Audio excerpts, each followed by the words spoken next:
listening to The Metro on 1019 WDET. I'm Kerry Jr. II.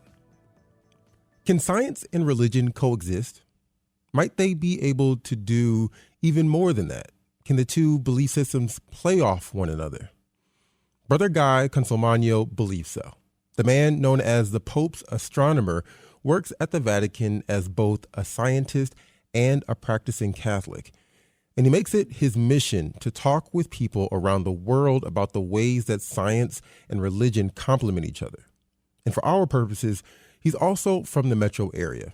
Brother Guy grew up in Birmingham and went to University of Detroit Jesuit High School in Detroit. Brother Guy is coming to Kensington Park in Milford in September to give a talk on astronomy. And producer Sam Corey spoke with him about what he does for the church and why his faith empowers his science. You went to U of D Jesuit High School in Detroit. What was that experience like, and how did it shape you? It was a remarkable experience. First of all, you have to realize, growing up in the wealthy burbs of Detroit, even my grade school was a very, very good school, the Queen of Martyrs. And when we took the tests, to see if we can get into high school, there were 7 of us that among the boys who ranked 99th percentile. So I was never the smartest kid in my class. And when I went to U of D High, I was surrounded by kids who were remarkable. I think there are 3 or 4 of us who have Wikipedia pages now. The former head of the Federal Trade Commission was a classmate of mine. The general who ran the 8th Air Force was a classmate of mine. It was a remarkable time and a remarkable place. And I wound up with an education in the arts, in languages, in how to present myself, how to speak, all of the things that turn out to be essential to being a scientist. I learned that in high school. Did you gravitate to religion at that time, or was that just kind of simmering in the background, considering you went to a Jesuit high school? Well, I came from a really Catholic family, Italian dad, Irish mom. Doesn't get much Catholic than that. And I'd been thinking as a kid, you think of all the different things from being an astronaut to being a priest. You try them all out because that's what being a kid is about. I never had any kind of great crisis of faith because the faith was never presented to me as an absolute, but rather something you're always going to be learning more about. Just as science is not an absolute, it's always something you learn more about. And so when there were things that I didn't understand in the faith, I go, oh, cool, here's something new to learn, rather than, oh, that's it, got to give it up and go away, do something else. And I think the Jesuits encouraged that. Hey, the nuns in my grade school encouraged that. I was encouraged to be a very intellectual, but also, a Catholic who was also, involved in social justice. Going to high school in Detroit in the 60s, the riots were not very far from where our high school was. We did work with, kids in the inner city, that sort of thing. So we had this balanced sense of both the intellectual strength of the faith and the emotional reason why we need faith to be good human beings. The ability to seek out new understandings, to try to reinterpret faith, you touched on this a little bit, but I want to pull it out. Do you think that had to do with the Jesuit aspect of your upbringing? I know some people in religion feel very confined within it, and so they leave, and other people do feel like they can explore a little bit. It seems like you had the latter. Why do you think that was? I'm curious if you felt like that was unique for you in the place where you were growing up. I certainly didn't think it was unique. In retrospect, I look back now and I realized how privileged I was. Certainly, I had tremendously good teachers among the Jesuits at U of D High. But the other thing that I had was a very understanding father. I think if your relationship to God often mirrors your relationship with your parents. They're the ones who give you a sense of what it's like to have somebody over you. And my father in particular was tremendous in that he would listen to me, he would help me out without trying to do it himself, and he modeled to me what I hoped a relationship to God would be. He was one who made me confident in myself without ever being cocky. I'm curious why specifically your dad. I'm curious, I guess, about your mom or other parental figures. Did it matter specifically that it was your dad who was, it sounds like, a little bit more open, maybe in some ways softer, guiding, but not dictating. Did it matter specifically that it was him that was doing it, or did you just have a good relationship with him? I think I just had a good relationship. And as I say, the thing that I realized is that I had more time with him than a lot of kids in my era were able to, in part because I went to the high school, and that meant that I had that drive down Woodward Avenue from 15 Mile down to 7 Mile every day and back 20 minutes just with him, and we could talk about everything in the world. He could tell me about his life and what was going on in his work at Chrysler. And that, I think, was a real bonding period. Plus, we got a sailboat. And because I would crew with him on our sailboat up in Lake Huron, that was a time out in the water when we really bonded. Mm. And so I think having that extra time that a lot of kids don't get with their fathers, that made him special to me. Just time to marinate, time to think openly, time to connect, and not have a super strict goal. We're just going to kind of, we're going to kind of flow through. We're going to float through time together. Right. Well, the goal is, see if we can race the boat faster than everybody else. But we have a lot of races out there that he referred to as character building, let's say. Mm.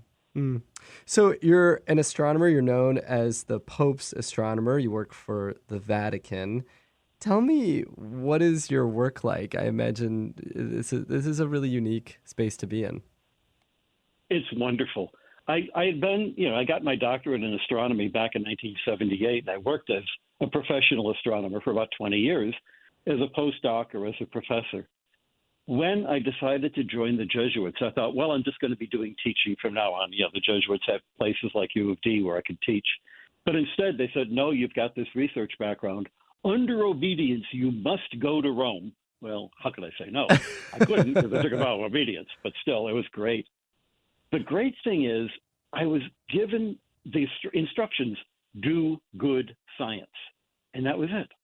I could choose the science I wanted to do. I wasn't constrained by what was NASA going to pay for this year in their grants. I was not constrained and better have results after 3 years or you're out of here, kid. I could do long-term projects and projects that I'd been in the field long enough. For instance, I knew that there was a need for data on the physical properties of meteorites because I had needed that data and couldn't find it anywhere. I knew why nobody was doing those measurements because it would take 10 years to come up with a decent database. We had the meteorites. I had the 10 years. Now people use our database. You're saying meteorites. We're doing. Is that meteorites? A meteorite is a rock that has fallen through the sky. When it's going to flash through the sky, it's a meteor, but it starts out in the asteroid belt or possibly from a planet. And they're like relics that remind you that those lights in the sky are actual places that you can touch and feel and, shake and taste if you're crazy enough, and do experiments on to figure out what's going on out in space and how is that different from the rocks we have here on Earth. Huh. Have you tasted a meteorite? Has that ever happened? I have not. I was with a meteorite dealer who had been cutting up pieces of a lunar meteorite, and he offered me some dust. You want to taste a piece of the moon? I go, no, I don't think so. I might have done that personally. But I understand why you would. Yeah. So you're documenting. Yeah. So you're tracing these meteorites. You're documenting them. You're seeing where they are, where they're falling. Like, is that right? That's part of it, but more the specific work we're doing is once we've got them, we measure how dense are they, how porous are they, how well do they conduct heat, how well do they react to magnetic fields. A lot of the numbers that you would then need to be able to make a computer model of an asteroid to figure out how it evolved with time or how it's going to behave when it hits the Earth's atmosphere.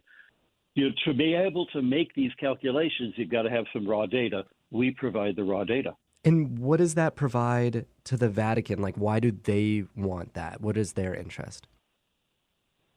Well, my father was in public relations at Chrysler Corporation, and I'm in public relations with the Vatican.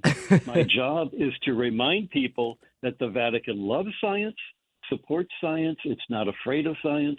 We're not creationists. We're the guys who invented science. And it's really to encourage the people in the pews to not be afraid of science, as well as realizing that the whole point of science is it's not the last word. It's an adventure, always trying to find out where did we go wrong, what are the new questions we have. So we're there to make the Vatican look good, but I think we're also there to encourage people to encounter the Creator in creation. I'm definitely going to come back to this idea of religion and science working together, this idea of, I guess, my understanding of what you're saying is God allowing for science in a sense, and not being opposed to it. Mm-hmm. What people think of in creation, even the creationists, is the opening chapter of Genesis. Now, the science in the opening chapter of Genesis is a flat earth with a dome. It's Babylonian science from 600 BC. Mm-hmm. That science was obsolete by 400 BC. But what Genesis is about is not the creation story, but the story of the Creator. However you think the world was made, here's the things you need to know about creation in relationship to God. First of all, that there is one God who's there before creation happens. That's different from all the Roman gods. Secondly, the first thing God says is, let there be light. So nothing's hidden, nothing's in the dark. Every step along the way, God says, this is good. There's nothing dangerous about learning about creation. It's an expression of God. And here's the best part. The whole goal of the 7 days of creation was the Sabbath. And what's the Sabbath? When you stop worrying about what am I going to eat, and you spend the time to just look at the universe and look at creation with eyes of getting to know the Creator. The Sabbath is when you get to do astronomy. We'll definitely return to this because it's really, really interesting. But you got placed into this position by the Catholic Church. But what's interesting to me is that you had a PhD. My understanding is you were teaching in Pennsylvania for a time. Why return to the Jesuits? Was it something about your high school experience, something about your roots, something about combining faith and science? Like what that you felt like the Jesuits do well? Like what was it about the Jesuits that sort of brought you back into the fold?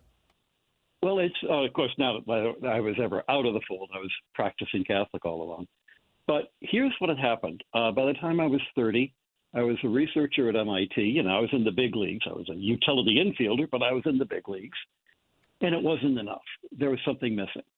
So I joined the Peace Corps to find out what was, maybe helping the poor was really what I was supposed to do. And what I learned is that even rural Kenyan people who barely have a roof over their head, they're still curious about the universe because that's what makes us human. And that's what makes you more than just, an animal grubbing for food. That was an eye-opener for me. So I came back and I started teaching. I taught at this great little school, and I loved that. But there was still something missing. And what I'd had in the Peace Corps was teaching while standing for something bigger than myself. And what I had in this teaching was the sense of I'm comfortable, I know what I'm supposed to be doing, now what's the next step? I had thought, like most people, well, maybe I should be having a family and find the rest of my side there. That wasn't happening. The people I was dating didn't want to marry me because they were smart enough to realize that wasn't what I was supposed to be doing. Thank God I only dated smart women. And at one point, I was at a friend's wedding and realized I'm happy for them, but that's not where I belong. I had been thinking, for years about being a Jesuit, and it suddenly dawned on me as a Jesuit brother, I could continue to be the scientist, to be the teacher, and yet to stand for something bigger than myself. And that combination of being able to do the two through the Jesuits, I know the Jesuits well from, been educated by them. I thought that's the way to go. And everybody I talked to said, yeah, we could have told you that years ago. My dad said, yeah, he could have told me that when I was in high school. The women I dated had told me maybe I should be thinking about being a priest. That's not what you want to hear from the girl you take to the senior prom, but she was right. And so when I joined, it was, okay, this is where I belong. The Jesuits give you a good long time to live with them, figure out, is this really what you want to do? It's, there are steps along the way where you can say, good enough, but no, not for me, and back out. And every time I reached one of those steps was, no, this is it. This is where I belong. You're listening to The Metro on WDET, Detroit Public Radio. I'm producer Sam Corey speaking with Brother Guy Consolmagno. He's an astronomer that works at the Vatican, and he grew up in Metro Detroit. He's known as the Pope's astronomer. He also has an event in Island Lake State Park in Brighton on September 26th and 27th. We'll put information of that up on the web. Brother Guy, I guess I want to go back a little bit. I want to set some context because I think this is what a lot of people think about when they think about science and religion. They generally don't see them as meshing together. And part of that is because the Enlightenment era in the 1700s in Europe, there were folks who were acknowledging where we were in the universe as different from the perspective of the church at the time, noting that we were not the center and also using reason in a way that the church was not always super open to. A lot of people were afraid of using reason or acknowledging their new understandings of the world due to retribution from the church at the time. We're obviously not in that time period any longer, but the Catholic Church has some beliefs of its own. I'm wondering a little bit of history here. How did the Catholic Church come around to having an astronomer in the first place and to sort of taking this position around science? Is this just a deep, long-standing tradition in the Jesuit history particularly? Where did this come from? Well, the real question is, where did that terrible history you recited come from? Because that's actually not what happened. And if you start reading the documents that people were writing in the 17th and 18th century, which are mostly in Latin, and so most people can't read them, you're suddenly surprised to discover that's not what the nature of the arguments were at the time. And that sense of a conflict, part of it comes out of the Enlightenment. An awful lot of it comes out of the end of the 19th century. And in America in particular, it was an anti-immigrant lie put together by people who wanted to keep Eastern Europeans and Southern Europeans out of the country. So they invented this, the church must be anti-science. Look what they did to Galileo. And that's the only example they can come up with. And the Galileo story actually isn't what we've been told. The fascinating thing is when you go look at, who's writing papers, scientific papers, you can look it up in the Journal of the Philosophical Proceedings of the Royal Society. It's either wealthy noblemen or it's clergymen. I mean, even Darwin was trained to be a clergyman. Who else in those days had the education and the free time to do the science? Galileo was opposed not because he was demoting the Earth from being the center of the universe. Actually, in that model, the Earth wasn't the center of the universe. It was the bottom of the universe. And the reason that he was opposed by a lot of people was because at the time, the evidence seemed to say that his work didn't work. His ideas didn't work. His arguments in favor of the heliocentric system turn out to be fallacious. The arguments against it would take 100 years before people were able to figure out why those arguments didn't work. At the time, it seemed like he didn't have the goods. All of this then comes to, why is it that starting at the end of the 19th century, there's this new idea, oh my gosh, the church must be against science. That's exactly the time when the church established the Vatican Observatory to say, no, we're not against science. My understanding, though, is there were figures, and you brought up Charles Darwin, and my understanding is that figures like Charles Darwin were afraid to come out with their findings because of blowback from the church. I'm not saying that happened in every single instance, but I guess, are you saying that pretty much never happened and a lot of this is revisionist history? I'm curious your perspective on this. It's complex. A lot, I don't know the specific, what you're referring to in Darwin. He certainly publishes books and, was not particularly friendly to religion. He didn't like God because his daughter died, is the way I understand it, which I can, understand. The deeper point is that religion is complicated and science is complicated. You're going to have scientists who are going to be thinking that I can't believe in God because it gets in the way of my science, when science has to have cause and effect for everything. And you're going to have religious people who are afraid to say that, maybe religion is more complicated than what I was taught as a kid. And at the same time, you're going to have scientists who are deeply religious. The Ampere, André Marie Ampere, the guy who amps are named after, was both someone who was raised in the French Revolution and was also deeply religious. and helped people working in social justice issues in 19th century France. You've got Gregor Mendel, the guy who invented genetics, who was an Augustinian monk. So it's a complicated story, and to try to paint it all one way or all the other way does not do justice to the people involved. I'm wondering how much you think of belief comes out of values, I guess. I think people can come to believe a lot of different things, and I think there are a lot of different truths in the world. And one of the things I hear you saying is that there is symmetry, there is alignment between science and religion, but the way that I understand that coming together is in part at least values, a belief in openness, a belief in seeking of a multitude of truths. Yes, I believe in. I'm gonna push back there. Yeah, please do. Most of what I'm saying, but multitude of truths, no. Okay. And this is a philosophical stance. There are some people who might believe that. I really believe that there is one truth that I probably will never completely embrace.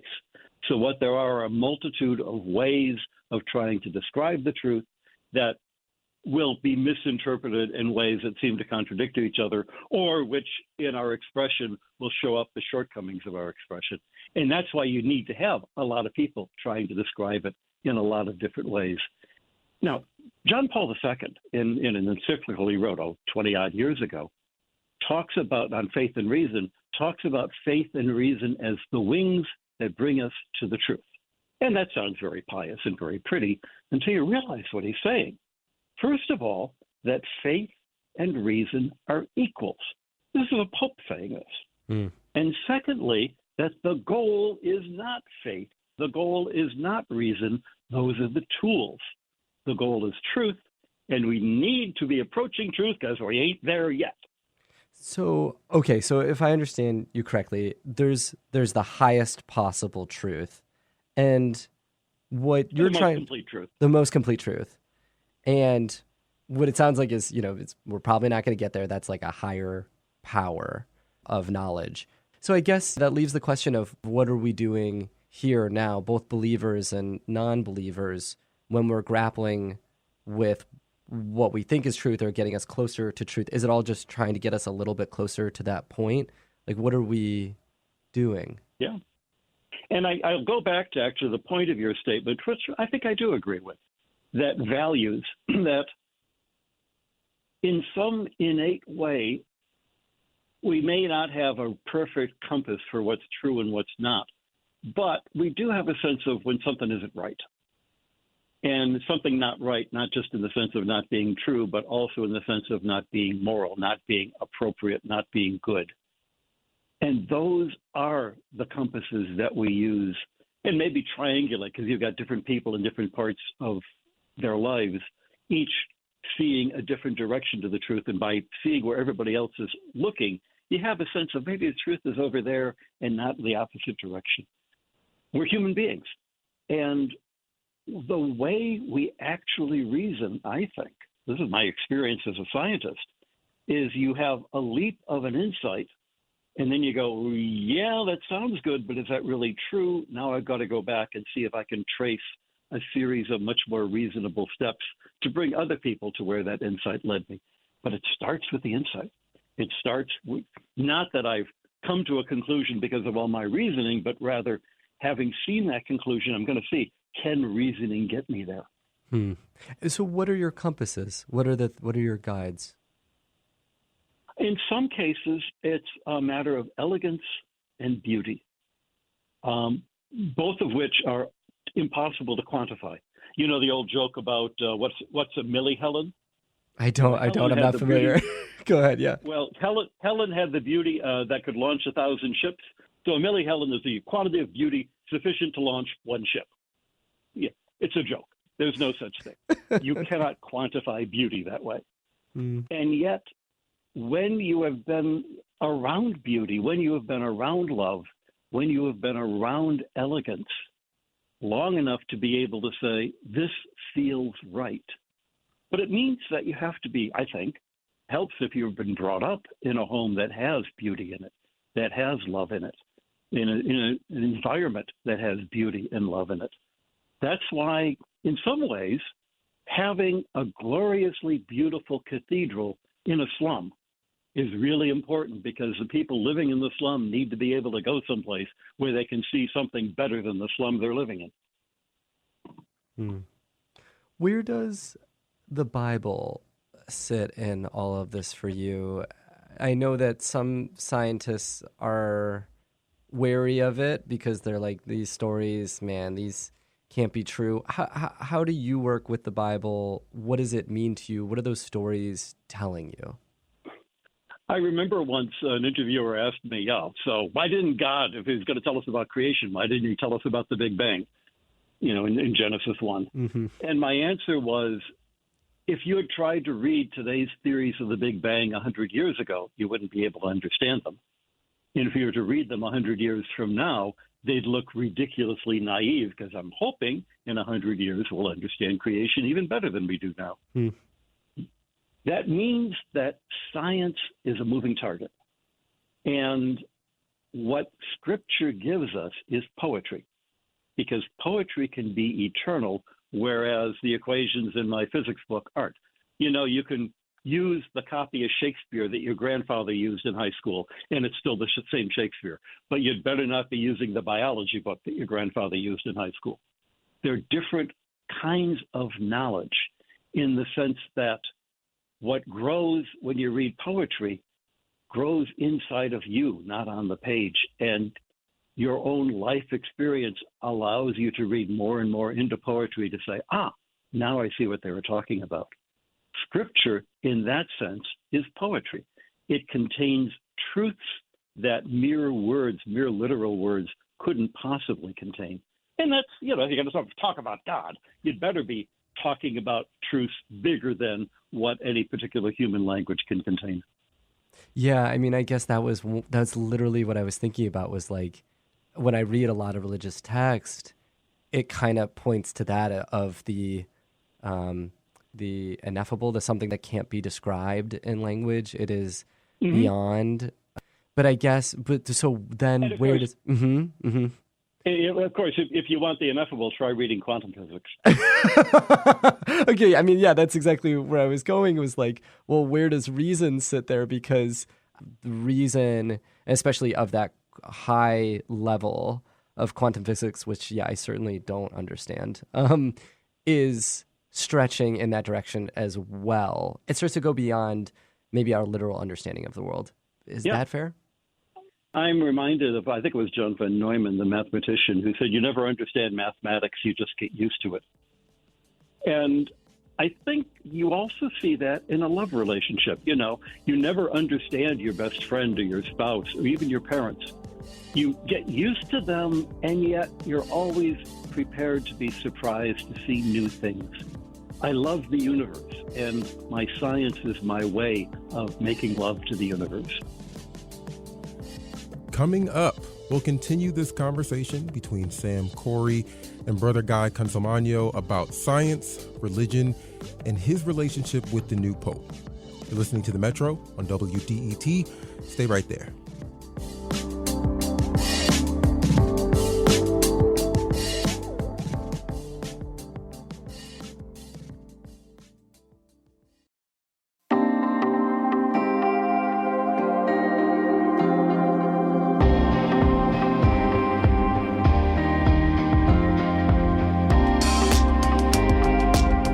Welcome back to The Metro on WDET. I'm Kerry Jr. II.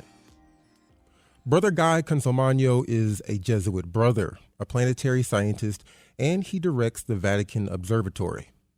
Producer Sam Corey sat down with Brother Guy 1 month ahead of his trip back to Michigan to give a talk on astronomy. Let's get back to their conversation. So there's a new pope, as you're aware.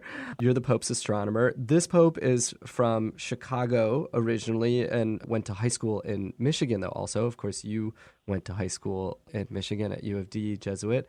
What was it like to meet the new pope?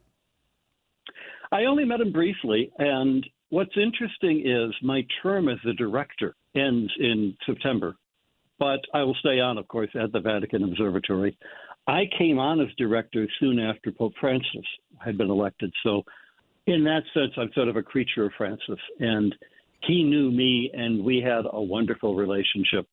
I look forward to seeing how Pope Leo and the new director, who's a fellow from Goa, Richard D'Souza, how they will get along. But he's already been interested in us. He's come out to our telescopes in Castel Gandolfo and looked at the moon and chatted with the folks there. He's obviously interested in what we're doing.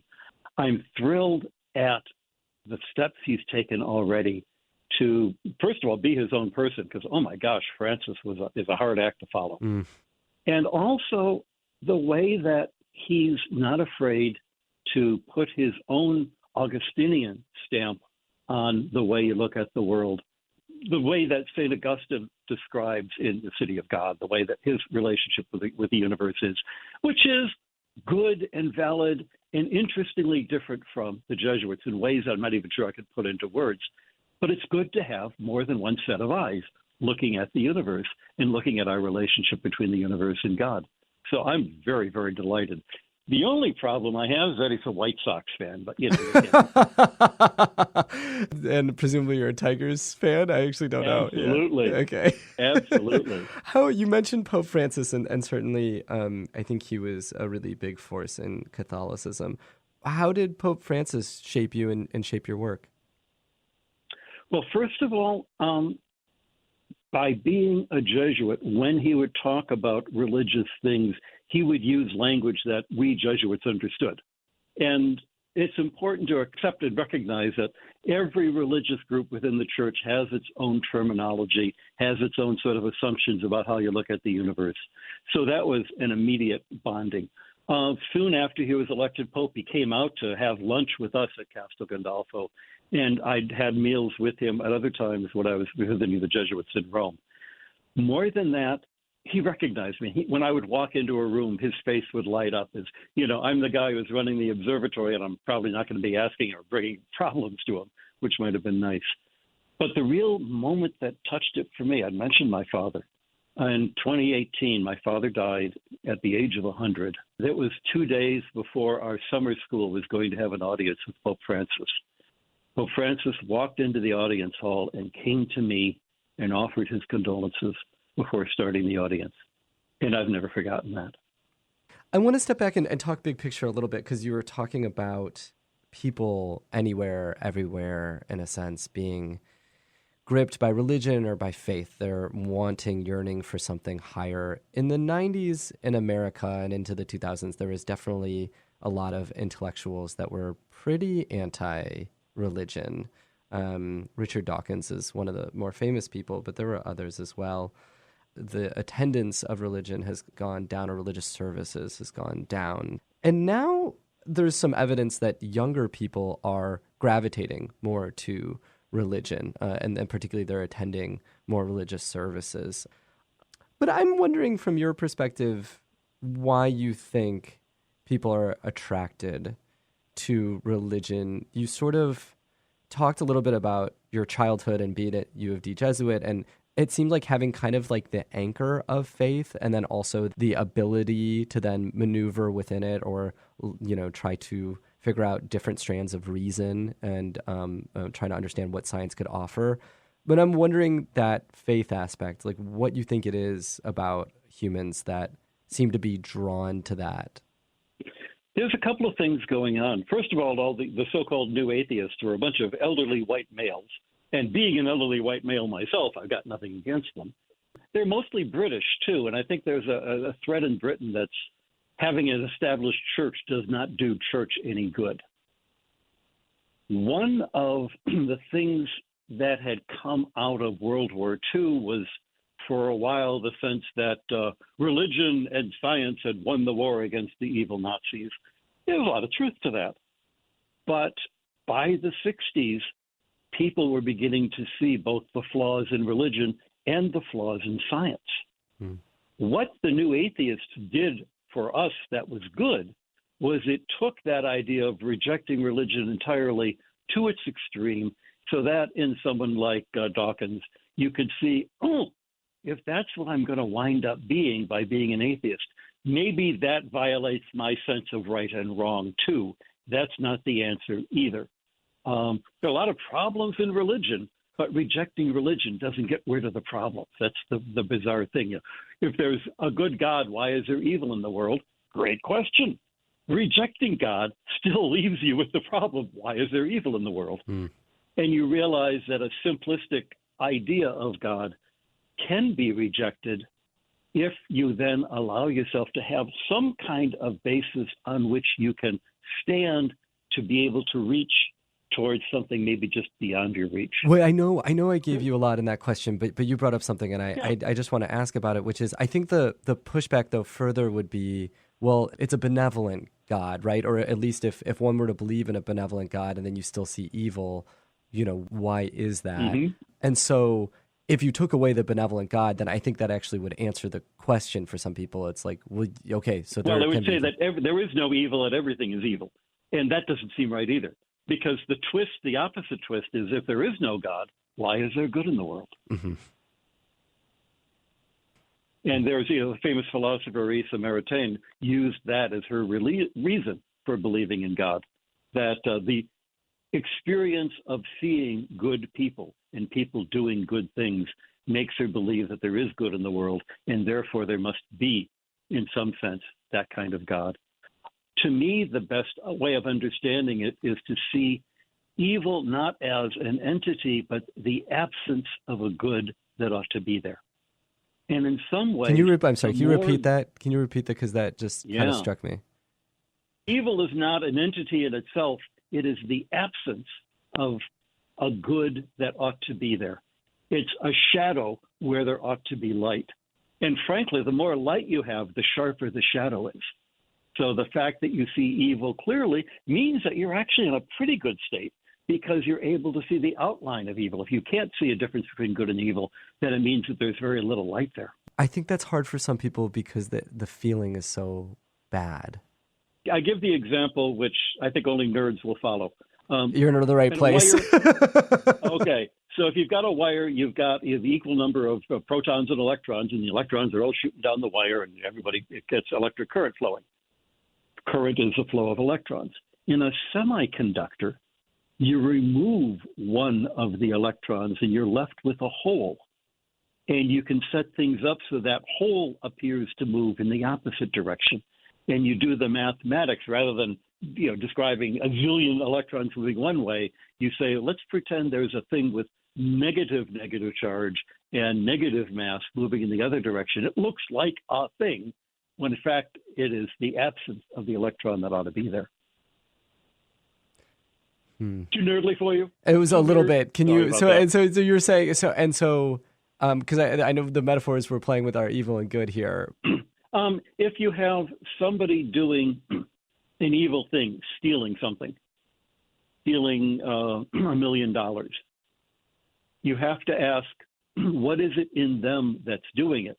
There's a lack of $1 million, but maybe the lack of something in themselves that says, even though I could do it, I won't, because it wouldn't be just. Or maybe they're doing it for some just reason, and they don't realize that it's a shortcut that in the long run will not do them any good or not do their cause any good. People who do bad things may be doing it because it's their way of trying to assert who they are, that they don't have a strong sense of themselves, and they say, well, I'm the bad guy. Sometimes people choose bad things. This is bizarre, but I've seen it in myself. Good is impossible to control. I can't make her fall in love with me, but I can sure make her hate me. And that way I've still got control. So good, yeah. So good is something that is a little bit less controllable, and evil. Completely, yes. At least, even though evil is bad, control, yeah. Right? Even though evil is bad, at least I can control it. Yeah, it's the pride in me that wants to be able to not be surprised. And so does your faith allow you to be a little bit more maybe egoless, or a little bit more geared toward the good, like angling you toward the yes. I guess the good, which my understanding is you would interpret as God. Indeed.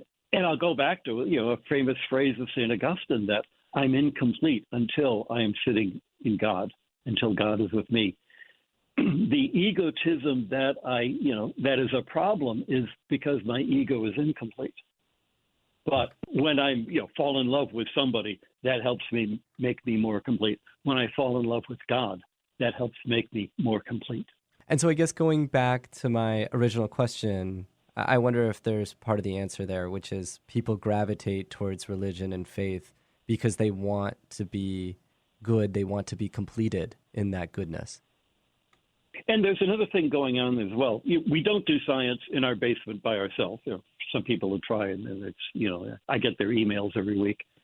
We do science in a community where everything that everybody else has done is available, and you've got friends to say, oh, that's a great idea, or no, we tried that, or maybe convince me some more.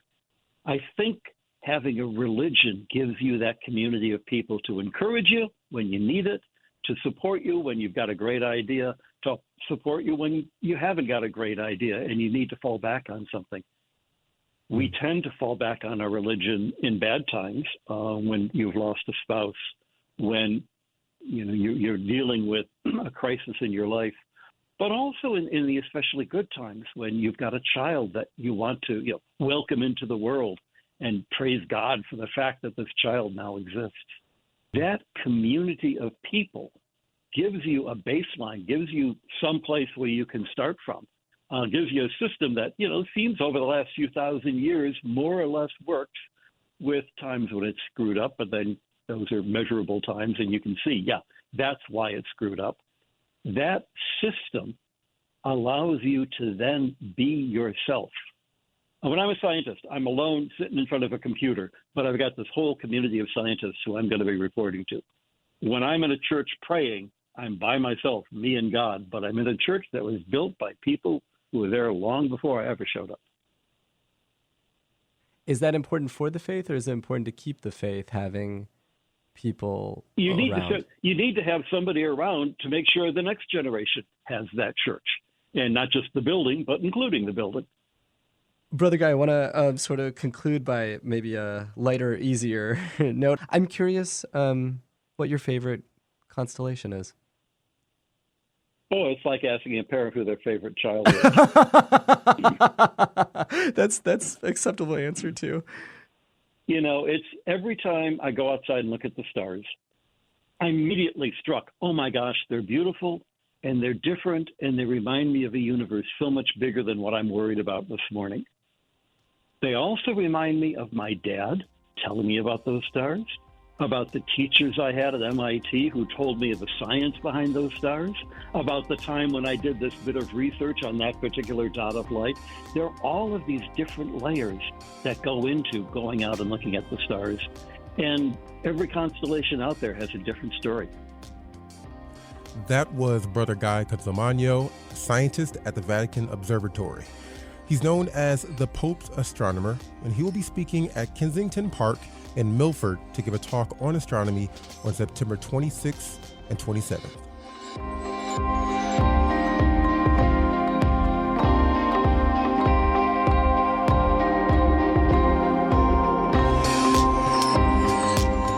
All right, listeners, our listener survey is out. Please head to wdet.org/survey and let us know what you like, and if there's something you don't like, be kind about it.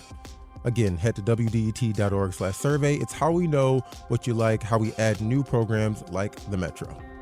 All right, coming up, we're going to talk about masculinity and being a boy mom. Stay right there. We'll be right back.